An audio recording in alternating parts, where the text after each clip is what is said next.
Can you hear me? I'm Can glad you see me? out of bed and Lily looks like she's going somewhere. Can you see me?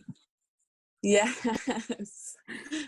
All right. Hey, everybody. Welcome from the shed. This is the current state of the Foster house right now. We've How do literally you see gotten everyone on? we got more arguments trying to get us all on here than we've had in the last 10 years. But we did it. We did it. We did it. My AirPods aren't working, but we did it. I can't see everyone. I can't see Mom. There's a little thing called gallery view. I'm on gallery view. I can see everybody except Mom. Oh, yeah? Mom's there. I'm here. I can't see gallery view. Can't see Parker now. Right here. So I thought it would be fun to do from the shed with everybody because this is, for most people, their state of the union. They spend half their life on Zoom right now. I've been on more Zoom meetings in the last 2 days than I ever have in my whole life. Okay, pause. Parker, you can't make noise. Sorry. You see You what's have to mute yourself if you're going to be making noise.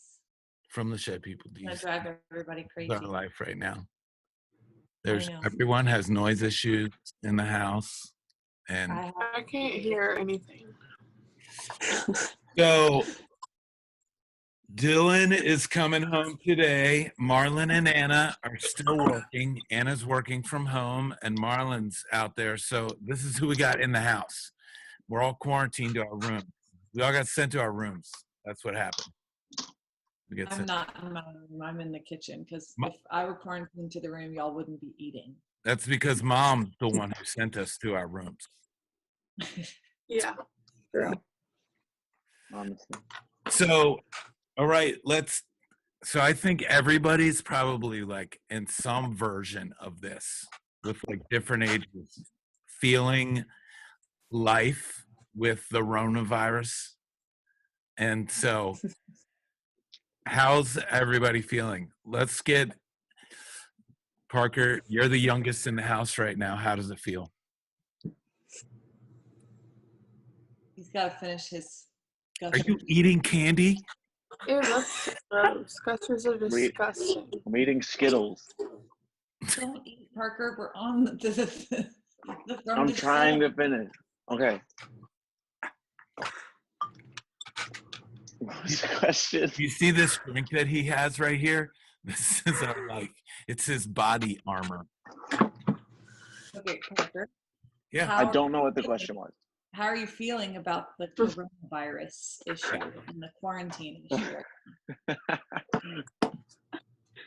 Okay. I was really disappointed that school got canceled because I really wanted to go back to school. At this moment, I am. Why, What? Parker? Why do you want to go back to school? Because track had just started and I only got to do that for like a week. Yeah. And I can't see all my friends. Yeah. It's kind of bummed out. I think of probably a lot of like kids who are cool. You know, I think in our circles we hear parents talking about the effect of all this stuff, but I think probably your friends and a lot of people your age are feeling the same thing, is the disappointment of all that. Mm-hmm. So both the girls were somewhere else in the world and had to come home. How are you guys feeling about that stuff?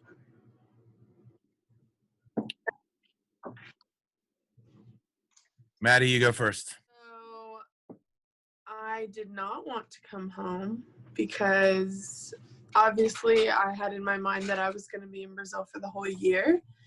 But it was something that I prayed about a lot, and I didn't really hear a pull from the Lord one way or the other, so I just kind of took wisdom from the people in my life. And so I'm home right now until I'm able to go back, until it's safe for me to go back. Did you get to Brazil talk to your Portuguese friends? Yes. On Zoom? I still have online classes and stuff, so that's good. I'm able to still speak Portuguese with them, but it is a lot harder to understand things and to stay concentrated on online classes. So that is something that's difficult. But yeah, I'm glad to be home. I'm glad to be with my fam. So there are good things in all of this that I see. That's good. Lily, how about you? Yeah, in a lot of ways, it's pretty similar for me. I was doing a program down in Georgia, and I got 9 months there. And the last 2 months are kind of the most not the most important, because I think the whole year was important on a lot of different levels, but the last 2 months were just the place and the time where we could celebrate each other and celebrate what the Lord's done in our class, and like got really, really super close to a lot of people. You're I think wrapping up a lot the of last, relationship like, right there.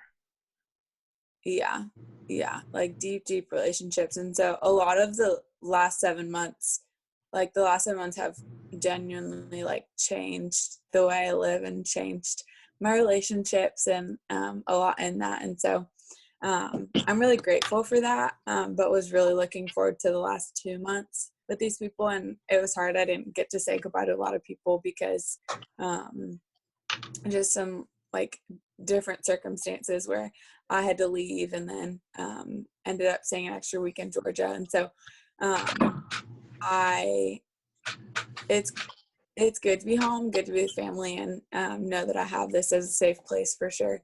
But very difficult because But you have to be around I it. just had different expectations for this year. I think we all did, honestly, but I was in a different place. I was not expecting to be home. And now I'm not around that community at all. Like, I was completely removed from that community physically. So that's been challenging for sure. Yeah. Yeah. So I think it's good just to share our stories, because like everybody, we all kind of feel the weight of things that we wouldn't have chosen on our own and that are different. You're a mom. How's life being a mom and working and You have to unmute Mom, you're yourself. muted. see what's Nice. happening? Sorry. She's the professional. She's been doing this. Apparently not. I obviously am loving having the kids home. My heart hurts for everyone, and just how things have just changed so quickly for everyone, and it seems like the whole world is trying to figure out a new rhythm. And so in our family, I feel like we've been trying to figure out a new rhythm. We had a really good family meeting, just talking about, okay, what does a new normal look like for us during this time? And these aren't circumstances that any of us would have chosen, but now how can we use them to the fullest? So I feel like since that family meeting, it's been really good. Everybody's chipping in, everybody's, not being on their screens as much, which is so easy. Our table has been full, and I love that. So yeah, trying to figure out ways to serve other people around us as well. And we'll come up with different things as this goes on. But for this week, it's just been really trying to find a good rhythm for our family. Awesome. So on From the Shed, I always like to share like some type of lesson, something that helps all of us kind of wrap our minds around whatever topic we're talking about. So this is for us as a family, but this is also for From the Shed people. So we have this super duper partnership with a church in Puerto Rico called Mar Azul. And they're just such our lovely friends. And I had a great conversation with Jonathan, the pastor there. And he was talking about lessons they've learned.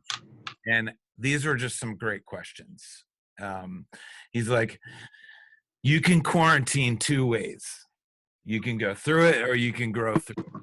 And he used this analogy of like a bunker or a greenhouse. that you can bunker in and you're protected, you're safe, you're locked up, nobody can get to you, and it's just you.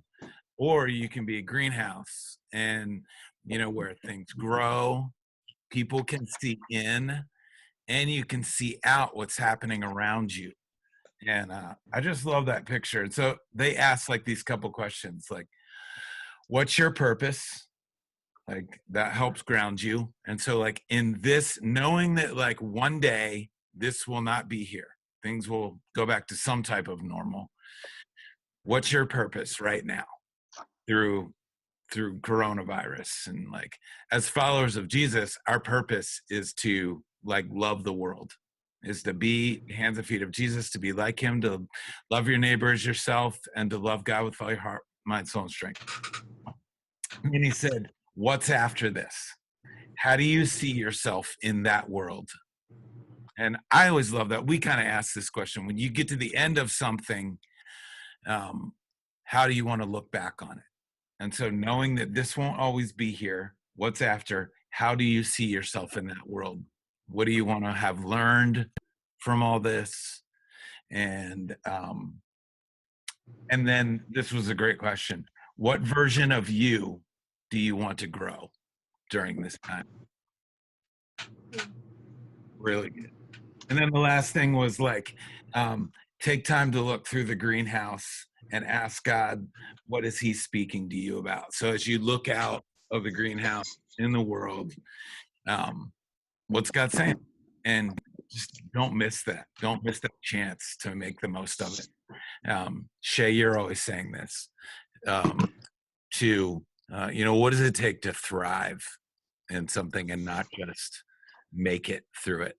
Not just survive, but thrive. Yeah, love that.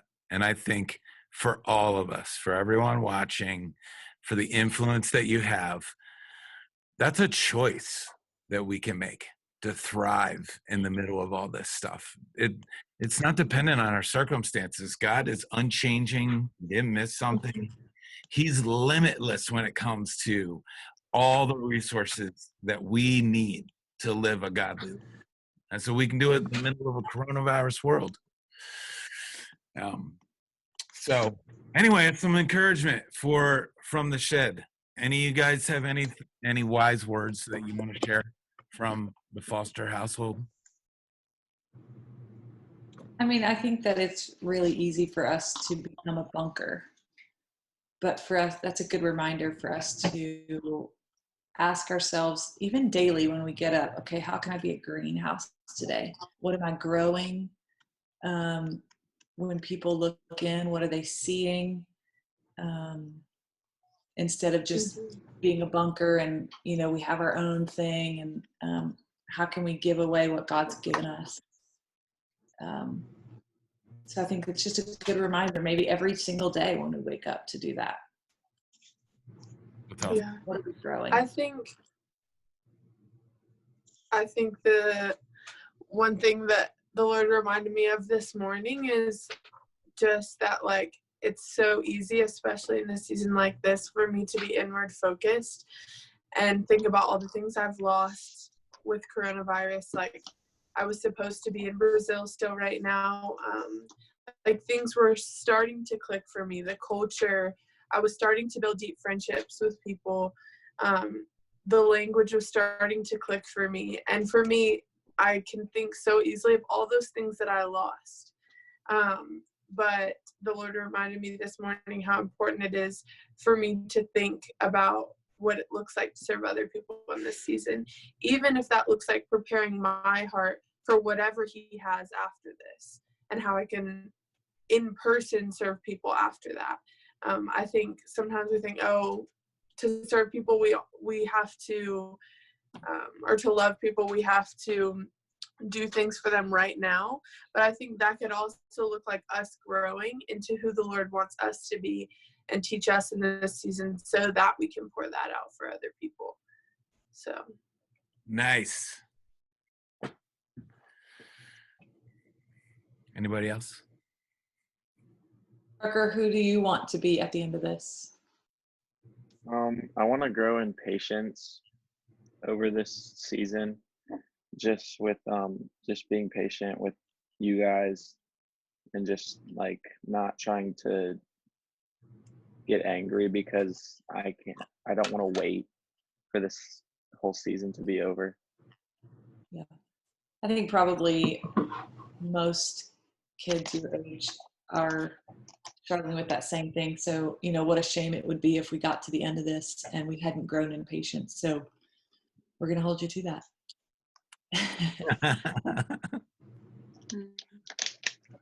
Lil? Yeah. I think for me, it was a couple days ago, and I think I realized like the patterns in my brain that I was thinking through, and that led me to, I think I was mixing my emotions, or I was directing it at the wrong thing. I was thinking, obviously I like hate the coronavirus. I think we all do. But I was kind of in my brain putting that on the Lord, and kind of making those things the same thing. Like I think I was getting angry at him because I was just forgetting like who he was and his character. And so actually yesterday I just started reading the New Testament, because I think it's really important to, in this time, like cling to who Jesus is.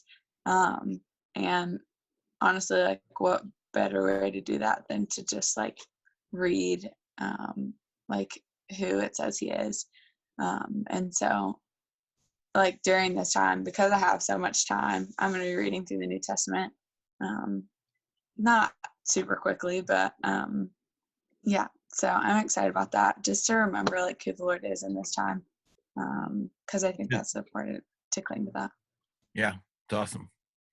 All right, guys, we're going to sign off here. So this is our episode from the Shed. We hope you are doing fantastic. We'd love to hear all the fun things that your families are doing to thrive and make it through. The best encouragement is hearing stories of how you're doing things. So We'd love to hear your challenges too.